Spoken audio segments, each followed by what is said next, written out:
My life is so boring. If only I had some sexy and highly wearable YouTuber merchandise to spice up my quality of life. Wow, would you look at that?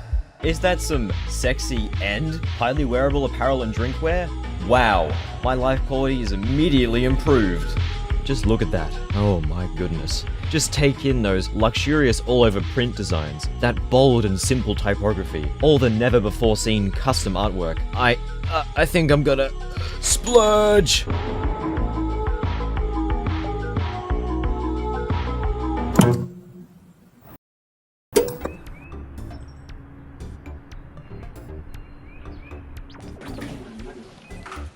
So, the Wolfgang Rework is next week. Any ideas? Well, according to the formula, we must include a custom crafting tab filled with craftable items alongside a fancy boost and meter. Klee employee number 12,318. This is exactly the same as the rest of the character works. It's perfect.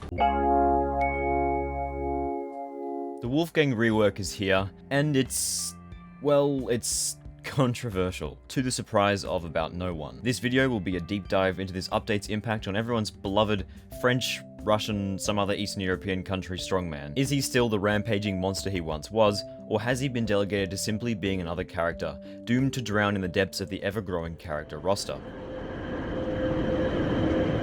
First things first, the biggest change is that Wolfgang's mighty forms are no longer tied to his hunger, instead being tied to the obligatory new mighty meter. I don't think this change is terrible in and of itself, however in practice it tends to add a lot of tedium to the average Wolfgang playthrough. Mightiness is increased using either portable dumbbells or the stationary gym station, which can be equipped with any heavy item, most of the time statues due to their high weight and ease of access. So all this change really does is pad out playtime by making you either stand still for a minute or two, or play this patronizing little minigame. I strongly dislike it when games introduce minigames as a way to make their content feel more important. Don't Starve is an uncompromising survival game, yes? So why am I forced to complete a reaction time test just so I can access this character's gimmick? Wigfrid's rework is a good comparison to this. And yeah, I know, comparing Wigfrid to Wolfgang was so 2019, but hear me out here. Wigfrid's refresh also introduced a new stat meter, but unlike Wolfgang's, instead of putting on the brakes and forcing players to drop everything that they were doing just so that they can play the game, inspiration increases passively as Wigfrid does the thing that she does best: fighting. Then, using her newly acquired inspo juice, Wigfrid can use her abilities to aid her in combat. It's as simple as that. If you wanted to, you could even ignore the new additions and play Wigfrid just as she was before her update. Her refresh was non-intrusive, and that was entirely the point. If, while you were playing Wigfrid, DST hacked into your microphone and forced you to sing Ride of the Valkyries pitch perfect in order to increase inspiration, well, it would be a different matter, wouldn't it? Wolfgang's update, on the other hand, does exactly that, putting a stopper in the character's gameplay loop by putting the brakes on whatever you're doing, and it changes Wolfgang's playstyle in a very unwelcome way. And that might sound like the schism to rule all schisms coming from me, a loud advocate for every character having their own distinct playstyle, but I would like to emphasize that this minigame is not a playstyle. Being forced to perform an activity that's more or less completely isolated from the main gameplay loop, simply because Wolfgang would be too powerful otherwise, is not a fundamental change to the way you approach the game as a specific character. It is merely an additional step injected into Wolfgang's pre-existing gameplay loop in order to band-aid patch his strength and keep him from being too much of a combat juggernaut. But with all that being said, the minigame is not game-ending, it's not going to completely ruin the experience of playing Wolfgang. I just think that it's quite a lazy way to fix Wolfgang's power level. As of his rework, Wolfgang also receives a number of other buffs while in mighty form, alongside double damage. Wolfgang's damage increase itself no longer scales with Wolfgang's relevant meter, instead staying at a constant 2 times damage as long as he is mighty. This is a very nice QOL change, making it so Wolfgang players don't have to work out or waste food constantly, just to retain a nice round 2 times damage. A similar thing happens regarding his maximum health and hunger. These are both permanently 200, regardless of his form. Wolfgang freezes and overheats slower, rows more efficiently, and can go zoom while carrying heavy objects, all while mighty. Carrying heavy objects will ensure that Wolf's mightiness also does not go down over time. These are all definitely welcome changes, giving Wolfgang some more functionality while mighty, as well as enabling him to access the ocean content easier. During the beta branch, Clay quickly added another change just before the update hit main branch. Wolfgang is also now 1.5 times faster at any task that uses work while mighty, that is, chopping, mining, etc. He also has a 1% chance to do a critical hit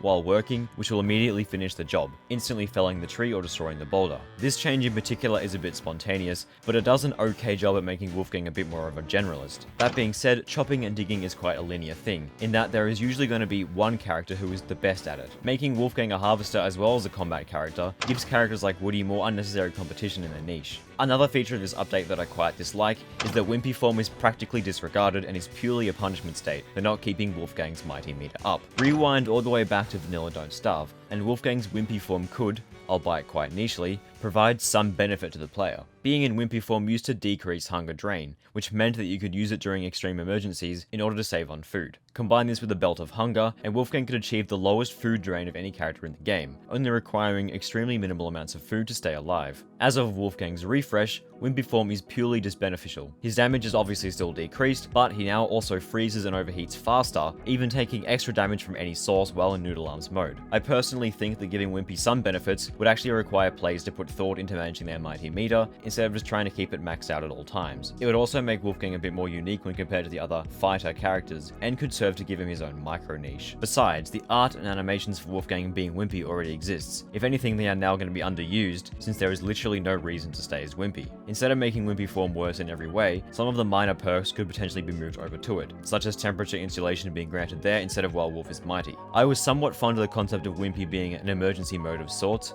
and although it was never actually really used this way, because of how easy it is to obtain large amounts of food, it could definitely be interesting to see this aspect of wimpiness expanded upon. Wolfgang's downside, that is increased sanity drain from the dark and from shadow creatures, has barely been touched, now increased to 25% instead of 10 unless he is near another player. There really isn't much to be said about this change, it's more or less just as uninteresting as it was before. Sanity-based downsides are so minimally impactful on the game because of how easy your state of mind is to manipulate using various foods and actions. Even after the semi-recent insanity tweaks, which made sure that you couldn't block shadow creatures from spawning by constantly being on the move, sanity perks still remain largely unimpactful, and simply aren't very exciting. Wolfgang's only other downside is of course Wimpy form, but even so it's relatively easy to avoid staying Wimpy as long as you have a dumbbell or gym station on hand, especially in the mid game once you can get access to some boss statues set up as weights in your gym station. When you're playing by yourself it can be a bit of a hassle to get enough food to maintain working out constantly, so that's one situation in which this change is a bit more impactful because it means you'll have to spend more time as Wimpy. Don't Starve characters that don't have downsides are, generally speaking, not as interesting as ones who do. Downsides or drawbacks have the potential to make or break the way a character is designed in my opinion. Just take a look at a character like Wanda, whose downside will affect you all throughout the game and will constantly make you think the way you approach certain scenarios. I know that I sound like a broken record, especially in this video, but I still stand by these statements.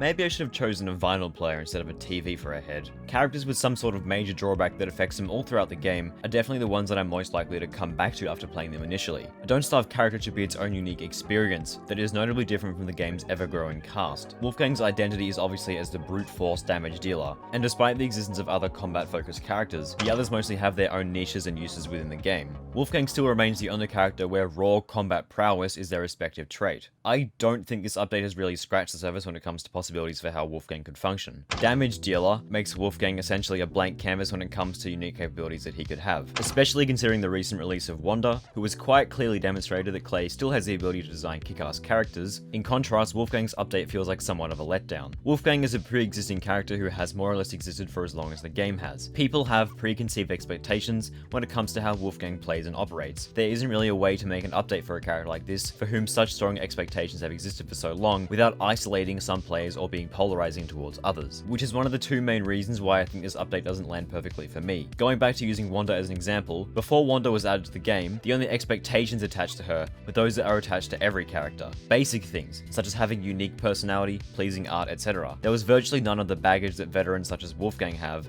for the obvious reason that Wanda did not exist. As such, Clay had basically much more freedom to make whatever the hell they wanted to. No one could be disappointed at Wanda, because no one had any past experiences with her that would be trampled on, or expectations that would be made redundant apart from the basic ones. All that being said, while I think Clay did a decent enough job with these constraints, I can't help but feel as though this update suffered from a lack of direction, because although Wolfgang's niche is still, in my view, somewhat unfulfilled by other characters, it feels as though Wolfgang, as with some of the other characters from the original game, don't quite fit the same mold that contemporary Don't Starve Together characters occupy. In a way, he's like a relic from another time, and it's possible that Clay isn't really sure how to adapt him to fit his new game environment. This might be a bit of a hot take, but personally I don't think that every character should have been added from Don't Starve Starve into DST. Obviously, it's far too late to do any removing now, but in my opinion, Don't Starve Together definitely suffers from having too many characters. It's probably becoming increasingly more difficult for Clay to keep each and every one of them interesting, as evidenced by how much more exciting completely new characters are, versus ones that have existed for years and years. Something else that I think is worth discussing is the removal of Wolfgang's speed boost. Prepare yourself for temperature records to be smashed, because I've got yet another hot take. Getting rid of the speed boost was the right move. Speed is debatably the most powerful stat in Don't Starve, and especially together. A lot of time spent playing Don't Starve is spent moving from task A to task B. Speed, obviously, shortens this process, which enables players to achieve much more in a similar amount of time. Speed is also impactful on the game during certain tasks, such as moving between micro tasks such as trees or rocks once you've finished harvesting them. It also enhances combat, permitting players to land in more hits in between dodging attacks, as well as generally making dodging and therefore succeeding in combat easier. While there are other characters who get speed boosts, these two characters are not particularly combat oriented. Although WX has a much higher max health potential than other characters, they do not possess any damage output increasing abilities. Wormwood's speed boost is a bit more of a grey area, because although he is literally a twig, being harder to maintain the health of, his speed boost can be easily accessed using certain fertilizers. So I can definitely see why Clay decided to remove this feature of Wolfgang's kit. What I don't understand, however, is the lack of compensation for this move. You could argue that Wolfgang was already powerful enough because of his double damage boost, especially now that it's arguably even easier to keep said damage boost high, and to therefore keep Wolfgang's damage output as double. But keep in mind that Wanda, Wolfgang's greatest rival when it comes to raw damage output, exists, and although her highest DPS is slightly lower than Wolfgang's, she also comes with a boatload of other functionalities. Reliable and reusable short and long range teleportation, easy out of combat healing, even her own unique weapon. So surely Wolfgang should have gotten something new this update, not just to compensate for his lost ability, but also just to make him more fun, because at the end of the day, it's not called a refresh for no reason. And that's the end of that. Despite the amount of negative things that I had to say about this update, I don't think it's actually that bad. It's just that it's easier to pinpoint the negative things than it is to pinpoint the positive.